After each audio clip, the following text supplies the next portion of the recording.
Aziz namanganliklar va shahrimiz mehmonlari, Yangi yil bayrami munosabati bilan viloyat rahbariyati tomonidan tasdiqlangan dislokatsiyaga asosan joriy yilning 25-dekabr sanasidan 2026-yilning 5-yanvar sanasiga qadar Davlatobod tumani hududida joylashgan Afsonalar vodiysi tematik parkida Yangi yil bayrami tadbirlari o'tkazilishi rejalashtirilgan.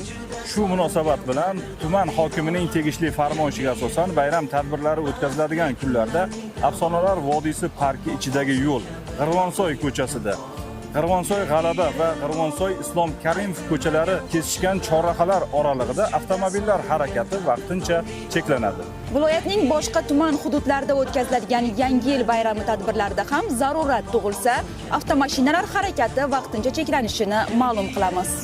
Harakat cheklangan vaqtda barcha fuqarolarimizdan aylanma yo'llardan foydalanishni, ichki ishlar organlari xodimlarining qonuniy talablariga rioya etishlarini so'raymiz. Yangi yilda barcha yurtdoshlarimizga xavfsiz va ravon yo'llar tilaymiz.